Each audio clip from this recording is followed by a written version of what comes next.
നമസ്കാരം കൂട്ടുകാരെ, 2020 പുറത്തിറങ്ങിയ ആക്ഷൻ ചലച്ചിത്രം വൺ നൈറ്റ് ഇൻ ബാങ്കോക്കിന്റെ കഥയാണ് സിനിമാ കഥയിലൂടെ ഇന്ന് നിങ്ങൾ കേൾക്കാനായി പോകുന്നത്. വിശദമായ കഥയിലേക്ക് പോകുന്നതിനു മുമ്പ് സിനിമാ കഥകൾ കേൾക്കാൻ ഇഷ്ടപ്പെടുന്ന പുതിയ കൂട്ടുകാരുണ്ടെങ്കിൽ നമ്മുടെ ചാനൽ ഒന്ന് സബ്സ്ക്രൈബ് ചെയ്യണേ. കൂട്ടുകാർക്ക് ഷെയർ ചെയ്തു കൊടുക്കുകയും കമന്റ് ചെയ്യുകയും ലൈക്ക് ചെയ്യുകയും ചെയ്യൂ. കഥ ആരംഭിക്കുന്നത് കെയ് എന്ന പേരുള്ള ഒരു വ്യക്തിയെ പരിചയപ്പെടുത്തിക്കൊണ്ടാണ്. മധ്യവയസ്കനായ കെയ് അന്ന് ബ്രിട്ടനിൽ നിന്നും ബാങ്കോക്കിലേക്ക് വന്നെത്തുകയായിരുന്നു. കെയ് ഒരു ഹിറ്റ്മാൻ ആണ്. ചിലതൊക്കെ തീരുമാനിച്ചുറപ്പിച്ചായിരുന്നു കെയ്യുടെ ആ വരവ്. ബാങ്കോക്കിലേക്ക് എത്തിയതിന് പിന്നാലെ കെയ് ഒരു മോട്ടോർ സൈക്കിൾ ടാക്സി പിടിച്ച് ഡൗൺ ടൗണിലെ ഒരു റെസ്റ്റോറന്റിലേക്ക് പോയി. റെസ്റ്റോറന്റിൽ എത്തിയ കെയ് നേരെ പോയത് അവിടുത്തെ ബാത്റൂമിലേക്കായിരുന്നു. അവിടെ ഒളിപ്പിച്ച നിലയിൽ കായയും കാത്തുകൊണ്ട് ഒരു തോക്കും കുറച്ച് പണവും ഉണ്ടായിരുന്നു. അതിൽ നിന്ന് തന്നെയുള്ള ഫോൺ എടുത്ത് കായുടൻ ഒരു ഓൺലൈൻ ടാക്സി ബുക്ക് ചെയ്യുകയാണ്. അധികം വൈകാതെ ഓൺലൈൻ ടാക്സി എത്തി കായെ പിക്കപ്പ് ചെയ്തു. ഫ എന്ന സ്ത്രീയായിരുന്നു ആ ടാക്സി ഓടിച്ചിരുന്നത്. തന്റെ ആദ്യത്തെ ലക്ഷ്യസ്ഥാനം കായ് പറഞ്ഞു കൊടുത്തതിന് പിന്നാലെ ഫ കായുമായി അങ്ങോട്ടേക്ക് യാത്ര തിരിക്കാൻ തുടങ്ങി. യാത്രാമധ്യേ ഫയെ പുകഴ്ത്തി കായ് സംസാരിച്ചു. ഇത്രയും ബ്യൂട്ടിഫുള്ളായ പെൺകുട്ടിയെ ടാക്സി ഡ്രൈവറായൊന്നും അങ്ങനെ കാണാറില്ല എന്നായിരുന്നു കായ് പറഞ്ഞത്. താൻ തന്റെ പുതിയ ജോലി ആസ്വദിക്കുന്നുണ്ടെന്നും പുതിയ ആളുകളെയൊക്കെ പരിചയപ്പെടാമല്ലോ, പിന്നെ ജീവിത സാഹചര്യവും പരിഗണിക്കണമല്ലോ എന്നായിരുന്നു അവളുടെ മറുപടി. ഫയുടെ സഹോദരൻ ക്യാൻസർ രോഗിയാണ്. അവന്റെ ചികിത്സയ്ക്ക് പണമുണ്ടാക്കാനാണ് അവളിങ്ങനെ കഷ്ടപ്പെട്ടുകൊണ്ടിരിക്കുന്നതും. ഫയുടെ സഹോദരൻ രോഗിയാണെന്നറിഞ്ഞതും കായ്ക്ക് അവളോട് സിമ്പതി തോന്നി. ഒക്കെ ഓക്കെയാകും എന്ന് കായ് അവളോട് പറഞ്ഞു. അങ്ങനെ ഡെസ്റ്റിനേഷനിലേക്ക് ഫാക്കൊപ്പം കായ് എത്തിച്ചേരുകയാണ്. അവിടെ വെച്ച് ഒരു ദിവസം ഓൺലൈൻ ടാക്സി ഓടിയാൽ ഫാക്ക് എന്ത് വരുമാനം കിട്ടും എന്ന് കായ് ചോദിച്ചു. ഫ അതിന് മറുപടിയും പറഞ്ഞു. അതിൽ കൂടുതൽ പണം ഓഫർ ചെയ്ത കായ് അന്ന് മുഴുവൻ തനിക്ക് പലയിടത്തും പോവാനുണ്ടെന്നും തന്റെ കൂടെ നിൽക്കാമോ എന്നും തിരക്കി. പണത്തിന് ആവശ്യമുണ്ടായിരുന്നതുകൊണ്ട് ഫ അതിന് സമ്മതിക്കുകയാണ്. അതോടെ കായ് ഫാക്ക് കുറച്ച് പണം അഡ്വാൻസ് കൊടുത്തു. ശേഷം തന്റെ ഡെസ്റ്റിനേഷനിലെത്തി ഇപ്പോ വരാമെന്ന് പറഞ്ഞ് പുറത്തേക്കിറങ്ങി. കായ് നേരെ പോയത് ഒരു വക്കീലിന്റെ ഓഫീസിലേക്കായിരുന്നു. താഴെ റിസപ്ഷനിലെത്തി കായ് അവിടുത്തെ സ്റ്റാഫിനെ കണ്ട് ഒരു കേസിന്റെ കാര്യം സംസാരിക്കാനാണ് എന്ന തരത്തിലൊക്കെ സംസാരിച്ച് മെയിൻ അഡ്വക്കേറ്റിനെ കാണാൻ മുകളിലേക്ക് എത്തി. മുകളിലെത്തിയതും കായ് മടിച്ചില്ല. അവരെ വെടിവെച്ച് കൊന്നുകളഞ്ഞു. സൈലൻസറുള്ള തോക്കായതുകൊണ്ട് വെടിയൊച്ച പുറത്തു കേൾക്കുമായിരുന്നില്ല. കുറച്ച് സമയം കൂടി കേസ് ഡിസ്കസ് ചെയ്യുന്ന പോലെ കായ് അവിടെ തുടർന്നു. ശേഷം താഴേക്ക് വന്ന് റിസപ്ഷനിസ്റ്റിന്റെ അടുത്ത് നിന്ന് കായ് സംസാരിച്ചു. തനിക്കൊരു ടാക്സി വിളിച്ചു തരാനും താൻ പോകുന്നത് ഇന്ന ഒരിടത്തേക്കാണ് എന്നും റിസപ്ഷനിസ്റ്റിനെ കായ് തെറ്റിദ്ധരിപ്പിക്കുകയും ചെയ്തു. പിന്നാലെ പുറത്തേക്കിറങ്ങിയ കായ് ഫായുടെ തന്നെ കാറിൽ കയറി തന്റെ അടുത്ത ലക്ഷ്യസ്ഥാനത്തേക്ക് പോവുകയാണ്. എങ്ങോട്ടേക്കാണ് പോവേണ്ടത് എന്ന് ഫാ ചോദിച്ചു. പോലീസ് റെസിഡൻഷ്യൽ കോംപ്ലക്സിലേക്കാണ് എന്നായിരുന്നു കായുടെ മറുപടി. വക്കീലും പോലീസുമൊക്കെ ഇങ്ങനെ വരുന്നതുകൊണ്ട് ഫാക്ക് ചെറിയ സംശയം തോന്നി. പ്രത്യേകിച്ചും വിദേശിയായിട്ടുള്ള വ്യക്തിയാണല്ലോ, എന്തെങ്കിലും കുഴപ്പമുണ്ടോ എന്ന് ഫാ തിരക്കി. ഒന്നുമില്ല, എന്റെ ചില കാര്യങ്ങൾക്ക് പോകുന്നത് എന്നായിരുന്നു കായുടെ മറുപടി. അങ്ങനെ പോലീസ് റെസിഡൻഷ്യൽ കോംപ്ലക്സിലേക്കും അവർ എത്തിച്ചേരുകയാണ്. കായോട് വെയിറ്റ് ചെയ്യാൻ പറഞ്ഞ് ഫ കോംപ്ലക്സിനകത്തുള്ള ഒരു ഓഫീസറുടെ വീട്ടിലേക്ക് ചെന്നു. അവിടെ വെച്ച പോലീസുകാരനും കായും തമ്മിൽ ഒരു ഏറ്റുമുട്ടൽ തന്നെ നടക്കുകയാണ്. പോരാട്ടത്തിനിടയിൽ കായ്ക്ക് ചെറിയ പരിക്കേറ്റെങ്കിലും കായ് ആ പോലീസുകാരനെ കൊലപ്പെടുത്തി. പിന്നാലെ ആ ഓഫീസറുടെ റൂം കായ് പരിശോധിച്ചു. അതിൽ നിന്ന് തനിക്ക് ആവശ്യമുള്ളൊരു ഫയലും കുറച്ച് വിവരങ്ങളും കായ് കണ്ടെടുത്തു. അധികം വൈകാതെ അവിടെ നിന്ന് പുറത്തു കടന്ന കായ് നേരെ ഫായുടെ കാറിലേക്ക് എത്തുകയാണ്. അവിടെ നിന്നും ഫായുടെ കാറിൽ അവർ പോവാൻ ആരംഭിച്ചു. തന്റെ മൂന്നാമത്തെ ലക്ഷ്യസ്ഥാനത്തേക്ക് പോവാനായിരുന്നു ഫായോട് കായ് ആവശ്യപ്പെട്ടത്. അതൊരു ക്ലബ്ബായിരുന്നു. ഈ സമയമാണ് കായുടെ തലയിലേറ്റ മുറിവ് ഫാ കാണുന്നത്. ഇതെന്തു പറ്റിയതാ എന്ന ആശങ്കയോടെ ഫാ തിരക്കി. എന്തെങ്കിലും പ്രശ്നമുണ്ടോ എന്നും ചോദിച്ചു. ഒന്നുമില്ലെന്നും അബദ്ധത്തിൽ നെറ്റി അവിടെ ഒരു ഭിത്തിയിൽ ഇടിച്ചതാ എന്നുമായിരുന്നു കായ് മറുപടി പറഞ്ഞത്. താൻ ആരാണെന്നോ എന്താണെന്നോ നടക്കുന്നത് എന്താണെന്നോ വ്യക്തമാക്കാൻ കായ് ഒരുക്കമായിരുന്നില്ല. ഇതേ സമയം മറുവശത്ത് പോലീസ് ഡിറ്റക്റ്റീവ് സരാവൂത്താകട്ടെ ആദ്യം കൊല്ലപ്പെട്ട് അഡ്വക്കേറ്റിന്റെ മരണം അന്വേഷിക്കാൻ എത്തിയിരുന്നു. അവിടുത്തെ വിവരങ്ങളിൽ നിന്നും ഫൂട്ടേജസിൽ നിന്നുമായി കായുടെ ദൃശ്യങ്ങളും അയാൾക്ക് കണ്ടുകിട്ടുന്നുണ്ട്. പക്ഷേ വിദേശിയായ ഒരാൾ വന്ന് എന്തിനവിടെയുള്ള ഒരു അഡ്വക്കേറ്റിനെ അങ്ങനെ കൊലപ്പെടുത്തണം എന്നത് സംശയമുണ്ടാക്കുന്നതായിരുന്നു. സരാവൂത്ത് ആശുപത്രിയിലായ തന്റെ ഭാര്യയും ഇന്റലിജൻസ് ഓഫീസറുമായ സായോട് സഹായത്തിന് വിവരമന്വേഷിക്കുകയാണ്. പക്ഷേ എന്നിരുന്നാലും ഒരുപാട് വിവരങ്ങൾ സായിക്കോ സരാവൂത്തിനോ കണ്ടെത്താൻ സാധിക്കുന്നില്ല. ഈ സമയം യാത്ര തുടരുകയായിരുന്ന കായും ഫായും തായ്ലാന്റിലെ ഒരു സാധാരണ കടയിൽ ഭക്ഷണം കഴിക്കാൻ കയറിയിരുന്നു. അവിടെ വെച്ച് ഫായും കായും തമ്മിൽ സംസാരിച്ചുകൊണ്ടിരുന്നു. എന്തിനാണ് കായ് അവിടെ വന്നത് എന്ന് ഫാ തിരക്കി. കുറച്ച് മാസങ്ങൾക്ക് മുമ്പ് തന്റെ മകളും കുടുംബവും ബാങ്കോക്കിൽ ഒരു ട്രിപ്പിനായി വന്നിരുന്നെന്നും പക്ഷെ ഒരു കാർ ആക്സിഡന്റിൽപ്പെട്ട് അവർ കൊല്ലപ്പെട്ടെന്നും ഒരു കള്ളുകുടിയനായ വ്യക്തി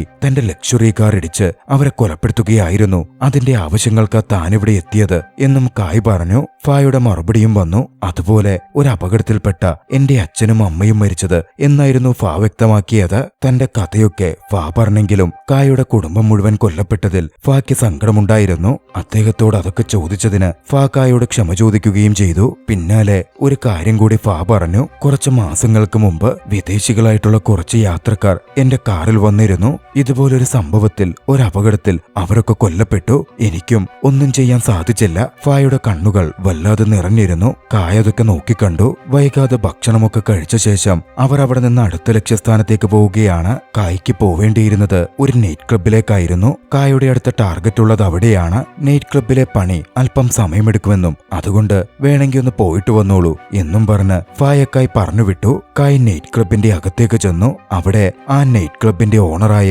കോൺ ഉണ്ടായിരുന്നു. ചെറുപ്പക്കാരനായ കോൺ ആ സമയം തന്റെ കൂട്ടുകാർക്കൊപ്പം മദ്യപിക്കുകയും ലഹരി ആസ്വദിക്കുകയും ഒക്കെ ചെയ്യുകയായിരുന്നു. കോണിനെ കായ് നിരീക്ഷിച്ചുകൊണ്ടിരുന്നു. ഒരു ഘട്ടത്തിൽ കോൺ ബാത്റൂമിലേക്കായി പോയ സമയം കായ് കോണിനെ പിന്തുടർന്നു ചെന്നു. ബാത്റൂമിൽ ഒരു സ്ത്രീയുമായി ലൈംഗിക ബന്ധത്തിൽ ഏർപ്പെടാൻ നോക്കുകയായിരുന്നു കോൺ. അങ്ങോട്ടേക്ക് കടന്നെത്തിയ കായാകട്ടെ കോണിന്റെ ഗാർഡുകളെയൊക്കെ അടിച്ചിട്ട ശേഷം കോണിനെതിരെ തോക്ക് ചൂണ്ടി. കോൺ വല്ലാതെ ഭയപ്പെട്ടിരുന്നു. എന്നെയൊന്നും ചെയ്യരുത് എന്ന് പറഞ്ഞ കോൺ അപേക്ഷിച്ചു. കായ് ചോദിച്ചു, കുറച്ചു മാസങ്ങൾക്ക് മുമ്പ് കള്ളുകുടിച്ച് നീ നിന്റെ പോർച്ച ഓടിച്ചു കയറ്റിക്കൊന്ന ഒരു കുടുംബമില്ലേ? അവർ നിനക്ക് ഓർമ്മയുണ്ടോടാ? തന്നോട് ക്ഷമിക്കണം എന്നൊക്കെ പറഞ്ഞ് കോൺ അപേക്ഷിക്കാൻ തുടങ്ങിയിരുന്നു. അതൊരു ആക്സിഡന്റ് ആയിരുന്നു എന്നൊക്കെ കോൺ പറഞ്ഞുകൊണ്ടിരുന്നു. പക്ഷേ ചെവി കൊള്ളാൻ കായ് ഒരുക്കമായിരുന്നില്ല. കോണിന് നേരെ വെടിയുതിർത്ത് കായ് അവിടെ നിന്നിറങ്ങി. പക്ഷേ കോണിനെ കൊല്ലുന്ന തരത്തിലേക്ക് കായ് വെടിവെച്ചിരുന്നില്ല. കോൺ ആശുപത്രിയിലേക്ക് കൊണ്ടുപോകപ്പെടണം എന്ന് കായ്ക്കുണ്ടായിരുന്നു. പിന്നാലെ കായ് പുറത്തേക്ക് വരികയാണ്. ആ സമയത്തേക്ക് ഫായെത്തി അവിടെ വെയിറ്റ് ചെയ്യുന്നുണ്ടായിരുന്നു. ഫാക്കൊപ്പം കാറിൽ കായ് അവിടെ നിന്ന് പുറപ്പെട്ടു.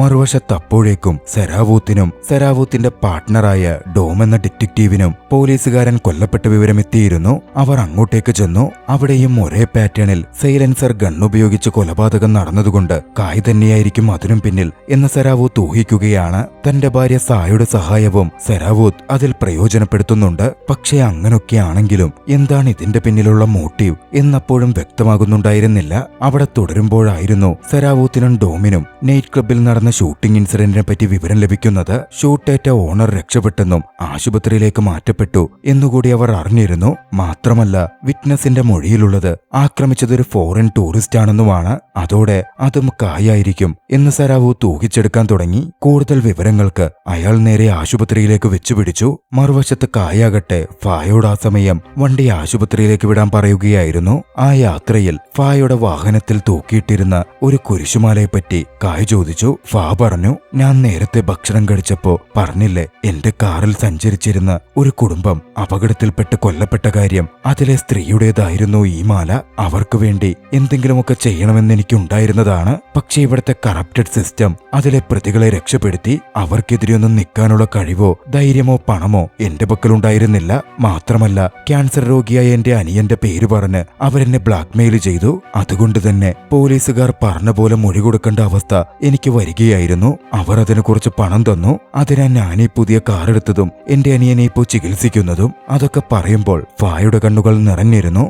കണ്ണുകളോടെ കായ് പറഞ്ഞു, അതെന്റെ മകളുടെ മാലയാണ്. എന്റെ മകളും കുടുംബവുമായിരുന്നു ആ അപകടത്തിൽ കൊല്ലപ്പെട്ടത്. അന്ന് രക്ഷപ്പെട്ടുപോയ നിയമപ്പിടിയിൽപ്പെടാതെ ഒരു ശിക്ഷയും അനുഭവിക്കാതിരുന്ന പ്രതികളെ അവരെ രക്ഷപ്പെടുത്തിയവരെയാണ് ഞാനിപ്പോ ഈ ശിക്ഷിച്ചുകൊണ്ടിരിക്കുന്നത്. കായുടെ കയ്യിലെ തോക്കുകൂടി കണ്ടതോടെ ഫാ ഭയപ്പെട്ടു. ഫാ ചോദിച്ചു, അങ്ങനാണെങ്കിൽ ഞാനും അതിലെ കുറ്റവാളിയല്ലേ? നിങ്ങളെന്താ എന്നെ കൊല്ലാതിരുന്നത്? കായ് പറഞ്ഞു, നീ കുറ്റവാളിയല്ലല്ലോ. നീയും ഒരിര മാത്രമല്ലേ? പണവും അധികാരവും ഉള്ളവർ നിന്റെ വായടപ്പിക്കുകയായിരുന്നില്ലേ? ആദ്യം നിന്നെയും കൊല്ലാൻ ഉദ്ദേശിച്ച ഞാൻ വന്നത്. പക്ഷേ നിന്നിൽ നിന്നും കാര്യങ്ങൾ അറിഞ്ഞപ്പോ നിന്നെ വെറുതെ വിടാമെന്ന് തോന്നി. നിന്റെ ഭാഗത്തായിരുന്നില്ല തെറ്റുകളുണ്ടായിരുന്നത്. കറക്റ്റ് ലൈനിൽ വേഗത കുറച്ചായിരുന്നു നീ കാർ ഓടിച്ചത്. കള്ളുകുടിച്ച് രക്ഷപ്പെട്ടുപോയ പ്രതിയും സംഘവും വന്ന് വണ്ടിയിലേക്ക് ഇടിച്ചു കയറുകയായിരുന്നു. അതൊക്കെ ആ കറപ്റ്റഡ് ഓഫീസർ ഒളിപ്പിച്ച ഫയലിൽ നിന്നും ഞാൻ മനസ്സിലാക്കിയിട്ടുണ്ട്. അധികം വൈകാതെ ഫാക്കായെ ആശുപത്രിയിലേക്ക് എത്തിക്കുകയാണ്. കാറിൽ നിന്നും ഇറങ്ങുന്നതിന് മുമ്പ് കായ് ഫായോട് പറഞ്ഞു, ഇവിടെ നിൽക്കണ്ട, കുറച്ചു മാറി കാർ നിർത്തിയിട്ടോ, ഞാൻ അങ്ങോട്ടേക്ക് എത്തിക്കോളാം. പിന്നാലെ കായ് ആശുപത്രിയുടെ അകത്തേക്ക് ചെന്നു. ഇതേ സമയം ആശുപത്രിക്കകത്ത് കോണിന്റെ അച്ഛനും അമ്മയും കോമയിലേക്ക് എത്തിപ്പോയ തന്റെ മകന്റെ പേര് പറഞ്ഞ് തമ്മിത്തല്ലുകയായിരുന്നു. പണത്തിന്റെ ഹുങ്കുകൊണ്ട് മകൻ ചെയ്ത തെറ്റ് മറയ്ക്കുകയും ജഡ്ജിയെയും പോലീസ് ഓഫീസറെയും ഒക്കെയടക്കം വിലക്കെടുത്ത് കായയുടെ മകളും കുടുംബവും മരിച്ച അപകടത്തിന്റെ കാര്യം തേച്ചുമാച്ച് കളയുകയും ചെയ്തവരായിരുന്നു അവർ. അവരെ കയ്യിൽ കിട്ടാൻ വേണ്ടിയിട്ടായിരുന്നു കായ് കോണിനെ കൊല്ലാതെ ആശുപത്രിയിൽ എത്തിക്കുന്ന അവസ്ഥ ഉണ്ടാക്കിയത് പോലും. അവർ മകൻ കോമയിൽ കിടക്കുന്നിടത്ത് ദുഃഖത്തോടെ ഇരിക്കുന്ന സമയം കായ് അങ്ങോട്ടേക്ക് അവരുടെ ഒരു ഗാർഡിനെയും ബന്ദിയാക്കി കടന്നു വന്നു. പിന്നെ അധികം വൈകിയില്ല. തന്റെ മകനെ ന്യായീകരിച്ച് കായെ എതിർത്ത് കോണിന്റെ അമ്മ മിസസ് ഡേവീസിനെ കായ് ഒറ്റ ഹെഡ്ഷോട്ടിൽ വകവരുത്തി. ഡേവീസ് അത് കണ്ട് ഭയന്നിരുന്നു. ഞങ്ങൾ എന്ത് തെറ്റ് ചെയ്തിട്ടാ ഞങ്ങളെ ഇങ്ങനെ ചെയ്യുന്നത് എന്ന് ഡേവീസ് കായോട് ചോദിച്ചു. മക്കള് തെറ്റ് ചെയ്താൽ അത് തിരുത്തി കൊടുക്കണം, അല്ലാതെ അവരുടെ കൂട്ടുനിന്ന് അത് തേച്ചുമാച്ച് കളഞ്ഞ് മറ്റുള്ളവരെ പ്രതികളാക്കുകയല്ല വേണ്ടത്. തെറ്റ് ചെയ്തതിനേക്കാൾ വലുതാണ് തെറ്റ് ചെയ്തവരെ സംരക്ഷിക്കുന്നത്. കായ് പിന്നാലെ ഡേവീസിനെയും കോണിനെയും കൊലപ്പെടുത്തി അവിടെ നിന്ന് പുറത്തേക്ക് കടന്നു. കോണിന്റെ മദ്യപിച്ചുള്ള കാർ ഡ്രൈവിംഗും അശ്രദ്ധമായി ഫോൺ വിളിച്ചുകൊണ്ടുള്ള അപകടം സൃഷ്ടിക്കലും കാരണം നഷ്ടപ്പെട്ടത് കായ്ക്ക് സ്വന്തമായിട്ടുണ്ടായിരുന്ന തന്റെ പ്രിയപ്പെട്ട കുടുംബത്തെയായിരുന്നു. മറുവശത്ത് സരാവൂത്തും ആശുപത്രിയിലേക്ക് എത്തിക്കഴിഞ്ഞിരുന്നു. തന്റെ ഭാര്യ സായോട് സരാവൂത്ത് സംസാരിച്ചുകൊണ്ടിരുന്നു. സായ് അതിനോടകം കായ് എന്തിനാണ് ഈ കൊലപാതകങ്ങൾ നടത്തുന്നത് എന്ന് മനസ്സിലാക്കി കഴിഞ്ഞിരുന്നു. താൻ മനസ്സിലാക്കിയ വിശദവിവരങ്ങൾ സായ് തന്റെ ഭർത്താവ് സരാവൂത്തിനോട് വിശദമായി പറഞ്ഞു. അദ്ദേഹവും നിങ്ങളെപ്പോലൊരു അച്ഛനാണെന്നും സിസ്റ്റം അദ്ദേഹത്തിന്റെ മകളെയും കുടുംബത്തെയും കൊന്നവരോട് വളരെയധികം ദയ കാണിച്ച് പണം വാങ്ങി അവരെ മോചിപ്പിച്ചാൽ അയാൾ പിന്നെ എന്തു ചെയ്യണം എന്നും സായ് സരാവൂത്തിനോട് തിരക്കി. കായ് ചെയ്യുന്നതിൽ ഒരു തെറ്റുമില്ല, ഈ കറപ്റ്റഡ് സിസ്റ്റത്തിൽ വേണ്ടത് അതാണ് എന്നായിരുന്നു സായുടെ അഭിപ്രായം. നമ്മുടെ മക്കൾക്കാണ് ഈയൊരവസ്ഥ വന്നതെങ്കിൽ നിങ്ങളിത് ചെയ്യില്ലേ എന്നും സായ് ചോദിച്ചു. സരാവൂത്തിന് പെട്ടെന്നൊരു മറുപടി പറയാൻ സാധിച്ചില്ല. ഈ സമയമായിരുന്നു കായ് ഹോസ്പിറ്റലിൽ നിന്ന് പുറത്തേക്ക് വരുന്നത്. സരാവൂത്തിന്റെ മുമ്പിലേക്ക് കായ് എത്തിപ്പെട്ടു. സരാവൂത്ത് കായ്ക്ക് നേരെ തോക്ക് ചൂണ്ടി കായെ ബന്ദിയാക്കാൻ ശ്രമിച്ചു. പക്ഷെ പിടികൊടുക്കാൻ കായ് ഒരുക്കമായിരുന്നില്ല. അവിടെയുള്ള ഒരു നഴ്സിനെ ബന്ദിയാക്കി കായ് രക്ഷപ്പെട്ടു പോവാൻ ശ്രമിച്ചു. സരാവൂത്ത് തോക്കുവെച്ച് അതോടെ പിന്മാറി. കായ് നല്ലൊരു വ്യക്തിയാണെന്ന് എനിക്കറിയാം. നിങ്ങൾ പണ്ട് ബ്രിട്ടീഷ് മിലിറ്ററിയിൽ സേവനമനുഷ്ഠിച്ചിട്ടുള്ള കാര്യമൊക്കെ ഞാൻ മനസ്സിലാക്കിയിട്ടുണ്ട്. പക്ഷേ നിങ്ങളിപ്പോൾ ചെയ്യുന്നത് തെറ്റാണ്. ഒക്കെ ഇവിടെ വെച്ച് അവസാനിപ്പിക്കാം. നിങ്ങൾ ആ നഴ്സിനെ വെറുതെ വിടണം. സരാവൂത്ത് പറഞ്ഞെങ്കിലും താൻ പിടിക്കപ്പെടുമോ എന്ന് ഭയന്ന കായ് നഴ്സിനെ ബന്ദിയാക്കിക്കൊണ്ട് തന്നെ പാർക്കിംഗ് ലോട്ടിലേക്ക് ചെന്നു. അവിടെ വെച്ചും സരാവൂത്ത് കൈയോട് നഴ്സിനെ വിടാനും താൻ പിന്നാലെ വരില്ല എന്നൊക്കെ പറഞ്ഞെങ്കിലും കായ് ഭയക്കുന്നുണ്ടായിരുന്നു. ഈ സമയമാണ് ഒന്ന് സംഭവിച്ചത്. മറഞ്ഞു നിൽക്കുകയായിരുന്ന സരാവൂത്തിന്റെ പാർട്ട്ണർ ഡോം കായ്ക്ക് നേരെ വെടിയുതിർക്കാൻ തുടങ്ങി. അതോടെ അവിടെ ഒരു ഷൂട്ടൌട്ട് സംഭവിക്കുകയാണ്. ഷൂട്ടൌട്ടിനിടയിൽ നഴ്സിന് വെടിയേറ്റു. കായുടെ വെടിയേറ്റ് ഡോം കൊല്ലപ്പെടുകയും ചെയ്തു. അതോടെ കായ് അവിടെ നിന്ന് ഓടുകയാണ്. സരാവൂത്ത് ആകട്ടെ ഡോമിനെയും നഴ്സിനെയും സുരക്ഷിതരാക്കാനുള്ള ശ്രമവും തുടങ്ങി. പിന്നാലെ ഫാക്കൊപ്പം കായ് അവിടെ നിന്ന് പോവുകയാണ്. അവസാനമായി ഒരാളെ കൂടി തന്റെ ലിസ്റ്റിൽ കായ്ക്ക് വകവരുത്താനുണ്ടായിരുന്നു. കാറിൽ കയറിയ കായുടെ അവസ്ഥ കണ്ട് ഫാ വിഷമിക്കുന്നുണ്ട്. കായ്ക്ക് പരിക്കുകൾ പറ്റിയിരുന്നു. ഈയൊരവസ്ഥയിൽ ആശുപത്രിയിലേക്ക് പോകാം എന്ന് ഫാ പറഞ്ഞെങ്കിലും പോലീസ് പിന്നാലെയുള്ളതുകൊണ്ടത് ശരിയാവില്ല എന്നായിരുന്നു കായ് പറഞ്ഞത്. അതോടെ ഒഴിഞ്ഞ ഒരു പ്രദേശത്തേക്ക് കാറുപായിച്ച ഫാ പണ്ട് മെഡിക്കൽ ഡിപ്പാർട്ട്മെന്റിൽ ജോലി നോക്കിയതിന്റെ എക്സ്പീരിയൻസ് വെച്ച് കായ്ക്ക് വേണ്ട ചികിത്സ ഫസ്റ്റ് എയ്ഡ് ചെയ്തു കൊടുക്കുകയാണ്. ഇന്നത്തോടെയൊക്കെ അവസാനിപ്പിക്കണമെന്നും തനിക്ക് ഏറ്റവും ഒടുവിൽ പോവാനുള്ള ഇടത്തേക്ക് പോകണമെന്നും കായ് ഫായോട് പറഞ്ഞു. അതിനു മുമ്പ് തന്റെ പക്കലുള്ള കുറേയധികം പണവും ബിറ്റ് കോയിൻസും ഒക്കെയും കായ് ഫായ്ക്ക് കൈമാറുകയും ചെയ്തു. സഹോദരനൊപ്പം അവിടം വിട്ടുപോയി സന്തോഷത്തോടെ ജീവിക്കണം എന്ന് കായ് ഫായോട് പറഞ്ഞു. കാരണം ഏറ്റവും ഒടുവിൽ പോകുന്നിടത്തു നിന്ന് രക്ഷപ്പെടും എന്ന് കായ്ക്ക് ഉറപ്പുണ്ടായിരുന്നില്ല. ഒടുവിൽ ഫായുടെ സഹായത്തോടെ കായ്ക്ക് കൊല്ലാനുള്ള ഏറ്റവും ഒടുവിലത്തെ ടാർഗറ്റിന്റെ അടുത്തേക്ക് കായ് എത്തിച്ചേരുകയാണ്. അതൊരു ഫിക്സർ ആയിരുന്നു. അതായത് ഒരു ജാപ്പനീസ് മനുഷ്യൻ, ഒരു ഗ്യാങ്സ്റ്റർ തലവൻ എന്നൊക്കെ വേണമെങ്കിൽ പറയാം. ഒരു കുറ്റകൃത്യം നടന്നു കഴിഞ്ഞാൽ അവിടെ കുറ്റകൃത്യം നടക്കാത്ത രീതിയിലേക്ക് ആ സാഹചര്യം മാറ്റിമറിക്കാൻ സ്പെഷ്യൽ സ്കില്ലുള്ള വ്യക്തിയായിരുന്നു അത്. അന്ന് അപകടത്തിൽ കായുടെ കുടുംബം മരണപ്പെട്ടപ്പോൾ അത്തരത്തിലൊരു അപകടമേ സംഭവിച്ചിട്ടില്ല എന്ന തരത്തിലേക്ക് തെളിവുകൾ നശിപ്പിച്ച് കാര്യങ്ങൾ മാറ്റിമറിച്ചത് അയാളായിരുന്നു. അയാളുടെ ഇടത്തേക്ക് കടന്നെത്തിയ കായ് തോക്കെടുത്ത് അവിടുണ്ടായിരുന്ന ഗാർഡുകളെ മുഴുവൻ വകവരുത്തി.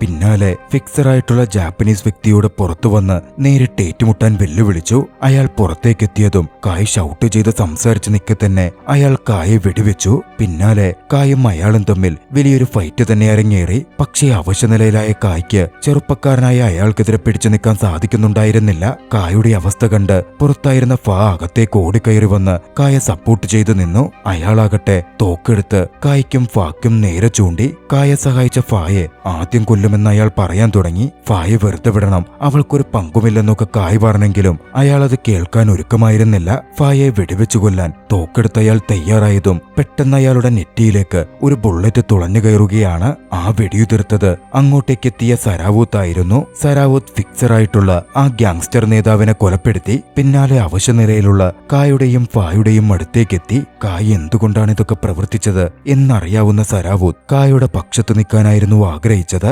അവിടുത്തെ കറപ്റ്റഡ് സിസ്റ്റം മാറി മറിയണം എന്നൊക്കെ സരാവൂത്ത് ആഗ്രഹിച്ചിരുന്നു. മറ്റു പോലീസുകാർ വരുന്നതിനു മുമ്പേ അവിടെ നിന്ന് രക്ഷപ്പെട്ടു പൊക്കോളൂ എന്ന് സരാവൂത്ത് കായോടും ഫായോടും പറഞ്ഞു. പോകുന്നതിനു മുമ്പ് അവിടുത്തെ സിസ്റ്റം ശരിയാക്കാൻ താൻ ശ്രമിച്ചു നോക്കാം എന്നും സരാവൂത്ത് പറയുന്നുണ്ടായിരുന്നു. ഫാ കായെ അവിടെ നിന്ന് കൂട്ടിക്കൊണ്ടുപോവാൻ തുടങ്ങി. കാറിൽ അവശനിലയിൽ പോകുമ്പോൾ താൻ ഹവായ് ബീച്ചിൽ സന്തോഷത്തോടെ സമയം ചെലവഴിക്കുന്നതായി കായ് ഒരു നിമിഷം നോക്കിക്കണ്ടു. അധികം വൈകാതെ കാറിൽ വെച്ച് തന്നെ കായ് മരണമടഞ്ഞു. ആ ദൃശ്യങ്ങളോടെ ചലച്ചിത്രം അവസാനിക്കുകയാണ്. നിങ്ങൾക്ക് ഈ ആക്ഷൻ ചിത്രം ഇഷ്ടമായെങ്കിൽ വീഡിയോ ലൈക്ക് ചെയ്യുക. അഭിപ്രായങ്ങളും നിർദ്ദേശങ്ങളും കമന്റുകളിൽ രേഖപ്പെടുത്തുക. കഴിയുമെങ്കിൽ ചാനൽ സബ്സ്ക്രൈബ് ചെയ്തും കൂട്ടുകാർക്ക് ഷെയർ ചെയ്തു കൊടുത്തും ഞങ്ങളെ സപ്പോർട്ട് ചെയ്യുക. അടുത്ത എപ്പിസോഡിൽ മറ്റൊരു മികച്ച ചലച്ചിത്രവുമായി നമുക്ക് കണ്ടുമുട്ടാം. അതുവരെ ബൈ.